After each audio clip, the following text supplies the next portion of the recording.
हे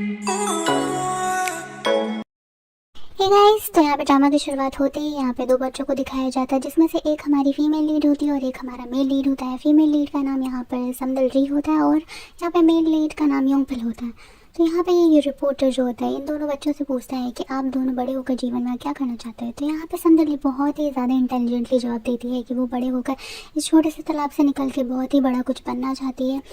जिसका मतलब ये था कि वो इस छोटे से जगह से जिसका नाम जेजू आइलैंड था, वहाँ से निकल कर वो सोल में जाकर बहुत ही बड़ी फोटोग्राफर बनना चाहती है। यही उसका सपना है। उसके बाद जब योंगपिल से पूछा जाता है तो वो बोलता है कि मुझे अपने फैमिली और फ्रेंड्स को प्रोटेक्ट करना, ये मेरा जीवन का मकसद है। फिर यहाँ पे ये दोनों बच्चे डांस करते हुए दिखाए जाते हैं, जहाँ पे वो बहुत ही प्यारी तरह से गाना गा रहे होते हैं और एक स्टेज परफॉर्मेंस दे रहे होते हैं। और ये सब देखकर बहुत ही जो पब्लिक होती है वो भी खुश हो रही होती है। फिर यहाँ पे सीन शिफ्ट हो जाता है जहाँ पे ये समदल री का प्रेजेंट सीन दिखाया जाता है और वो एक बहुत ही वाहियात सा, देख सकते हो कितना घटिया सा गंदा सा किमची का बॉक्स है जो कि बहुत ही पुराना होता है और ये जाकर ये चिकनी के ऊपर डाल देती है। ये चिकना जो होता है समदल री का प्रेजेंट बॉयफ्रेंड होता है। ये ऐसा ये क्यों करती है मैं आपको फर्दर सीन में बताऊंगी कि ऐसा क्यों कर रही थी और इतना ऐसा गालियाँ भी दे रही थी कि कुत्ते तूने मुझे चीट किया।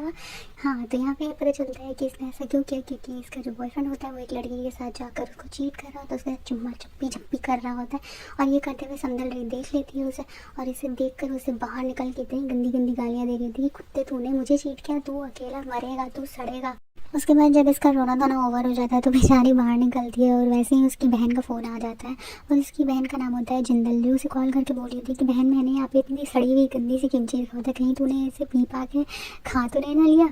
वो मैंने फेंकने के लिए रखा हुआ था। तो वो बोलती कि नहीं नहीं नहीं, टेंशन मत ले, मैंने बस उसे बाहर निकल कर ठिकाने लगा दिया। तभी यहाँ पे जो ये छोटी लड़की आती है वो बोलती है कि पता है वो जो बुआ है ना, वो पागल जैसे फ्रिज को खोलकर वो ना किमची को देखकर बहुत ज़्यादा हंस रही थी और बोल रही थी आज तो पक्का वो गया। और ये सुनते ही जिंदल जो थी बहुत डर जाती है कि आज इस लड़की ने किसका जीना हराम किया है। फिर यहाँ पे सीन शिफ्ट हो जाता है और यहाँ पे योंगपिल और समदल री का सीन दिखाया जा रहा है। जो समदल री भी कार में जा रही होती है और योंगपिल भी अपने कार में बैठा हुआ रहता है और दोनों के ही रिकॉर्डर में सेम गाना प्ले होने लगता है। तो जो योंगपिल होता है वो उस गाना को बहुत ज़्यादा इंजॉय कर रहा होता है और जो समदल री होती है वो गाना को पता नहीं सुनकर बहुत ही ज़्यादा फ्रस्ट्रेट हो जाती है और उस गाना को ऑफ करके और चली जाती है। फिर यहाँ पे दिखाया जाता है कि योंगपिल अपने ऑफिस में पहुँच गया होता है और जो यह गार्ड रहता है वो भी इसका फ्रेंड रहता है और मज़े से नींद ले रहा होता है और ये इतना ज़ोर से उसके ऊपर चिल्लाता है कि वो भी डर के उठ जाता है कि भाई रुक जा, खोल रहा हूँ, चिल्ला क्यों रहा है पागल। उसके बाद ये जो गार्ड होता है वो तुरंत अपने ऑफिस में कॉल करके बता देता है कि योंगपिल ना आ गया।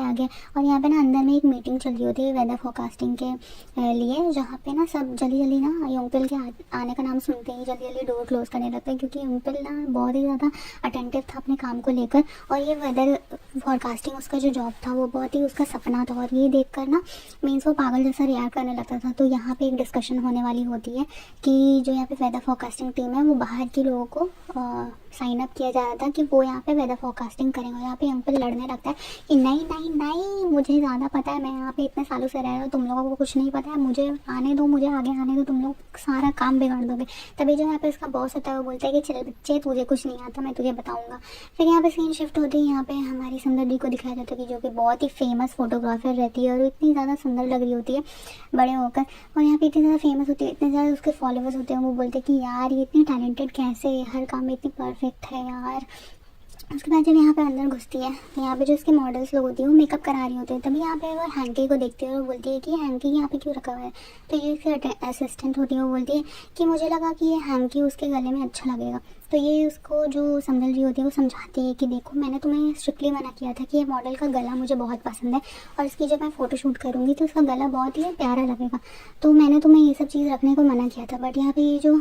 असिस्टेंट होती है वो बदतमीज़ी करने लगती है कि तुम अपने हिसाब से हर चीज़ क्यों चलाने लगती हो और मुझे तुम नौकरों की तरह ट्रीट करती हो। तो फिर जो समदल री होती है उसे समझाती है कि नहीं ऐसा नहीं है, प्लीज़ मेरे बातों को समझो, तुम्हें पता था कि मुझे अपने काम को डिस्टर्ब करना अच्छा नहीं लगता, फिर भी तुम ऐसा हरकत क्यों कर रही हो, और ऐसे समझा कर वो फिर चली जाती है। फिर यहाँ पे सीन शिफ्ट होकर योंगपिल पे दिखाया जाता है जहाँ पे वो समदल री की मम्मी और उनकी सारी फ्रेंड्स लोग को बोल रहा होता है कि आप सभी बहुत अच्छे से काम करते हो, उनको मोटिवेट करता होता है। उसके बाद यहाँ पे समदल री को दिखाया जाता है जहाँ पे वो अपने आर्ट गैलरी में आकर अपनी फ़ोटोज़ को देखकर बोल रही थी कि यार मैं कितनी अच्छी फोटोग्राफर हूँ ना। यहाँ पे तो वही वाला सीन हो जाता है जहाँ पे मैं तो अपनी फेवरेट हूँ। उसके बाद यहाँ पे जो समदल री होती है अपने कलीग्स के साथ आकर अपने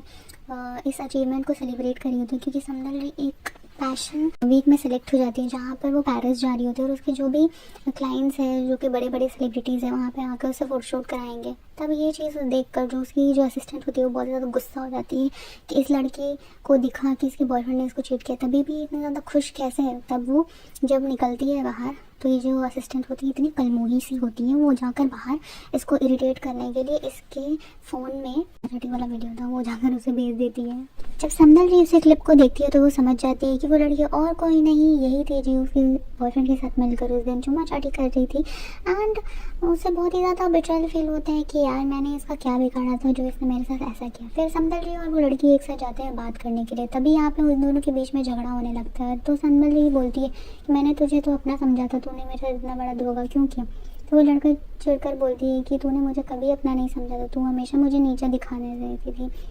समदल जी भी बोलने लगती है कि मैंने ऐसा कभी नहीं सोचा था, बाकी तुझे जो सोचना है सोच। और वो लड़की बोलती है कि अभी तो मैंने कुछ किया नहीं, अब तो तू देखते जब मैं तुम्हारे साथ क्या क्या करती हूँ। तो समदल जी ये सब सुनने के बाद वो बोलती है कि अब तो कोई फ़ायदा नहीं, और बोलती है कि ठीक है बेटे जो करना है कर ले, ऐसा बोलकर वो निकल जाती है। तभी यहाँ पे हाल को दिखाया जाता है जो अपनी नानी को कॉल लगा कर बता रही होती है कि बुआ का फिर से ब्रेकअप हो गया। एंड नानी वाज लाइक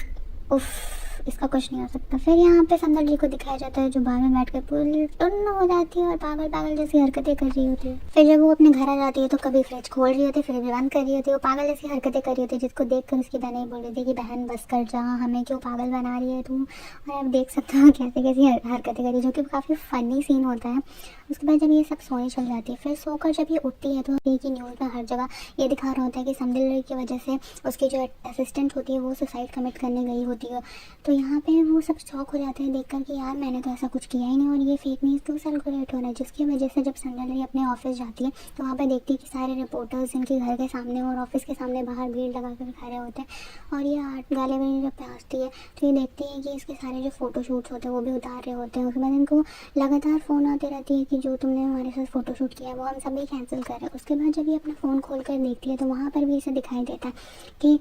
इसे कंटिन्यूस मैसेज आ रही होती है कि मुझे अब तुम्हारे साथ कोई फ़ोटोशूट नहीं करना। और जो पेरिस वाला जो इसका प्लान था, इसे अपॉर्चुनिटी मिली थी, वो भी कैंसिल हो जाती है, जिसको देखकर ये बहुत ही ज़्यादा रो रही होती है कि फिर यहाँ पे सीन शिफ्ट होकर जेजू आइलैंड का दिखाया जाता है जहाँ पे ये सारी औरतें बैठकर समदल जी की मम्मी से डिस्कस कर रही होती है कि आपकी बेटियाँ कितनी होनहार हैं जो वो सियोल गई और वहाँ पे जाकर सक्सेसफुल हो गई, बाकी तो सारे निकम्मे निठल्ले यहाँ पे वापस आ गए। फिर यहाँ पे समदल जी की मम्मी और पापा का सीन दिखाया जा रहा था जहाँ पे वो बात करते हुए जा रहे थे कि हमारी बेटी काबिल तो है, और यहाँ पर उनके पापा बोल रहे थे कि पता नहीं मुझे कुछ तो अंदर से गड़बड़ लग रही है, पता नहीं आज कुछ हादसा होने वाला है क्या। उसके बाद यहाँ पे अंकल का सीन दिखाया जाता है जहाँ पर उसके बॉस उसको ट्रांसफर लेटर बार बार दे रहे होते हैं कि आप साइन कर दो, जाके सियोल में जाके काम करो, तुम्हें वहाँ से बार बार ऑफर आ रहा है, बट अंकल हमेशा वो रिजेक्ट कर देता।